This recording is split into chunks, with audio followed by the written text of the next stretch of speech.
नालंदा जगातील पहिले सर्वात मोठे निवासी विद्यापीठ जवळपास 800 वर्ष अस्तित्वात होते। याची स्थापना इसवी सन 427 मध्ये गुप्तांचा राजा कुमार गुप्ता याने केली। नालंदा विद्यापीठाचे प्रारंभी नाव नलम विहार असे होते। नलम म्हणजे कमळ, नालंदा याचा अर्थ प्रोव्हायडर ऑफ नॉलेज असा होतो। नालंदा विद्यापीठाचे भव्य ग्रंथालय 9 मजली होते।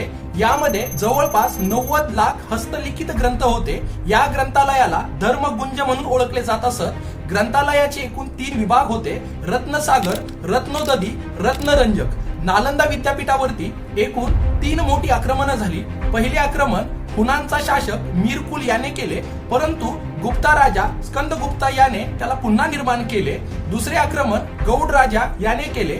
हर्षवर्धन राजाने 100 गावांचं दान देऊन नालंदा विद्यापीठाची पुनर्निर्मिती केली। तिसरे आक्रमण बख्तियार खिलजी याच्या आक्रमणानंतर नालंदा विद्यापीठ पूर्णपणे उद्ध्वस्त झाले। नालंदा विद्यापीठाचे ग्रंथालय इतके भव्य होते की 3 महिने आगीमध्ये धुमसत होते। याचा पुरावा मौलाना मिनाज अल सिराज यांच्या तबक ए नासिरी या ग्रंथामध्ये आढळतो। याशिवाय तत्कालीन तिबेटचा प्रवासी चांग लुत्सावा यांच्या प्रवास वर्णनामध्ये आढळतो। यानंतर नालंदा विद्यापीठ पुन्हा कधीही निर्माण झाले नाही।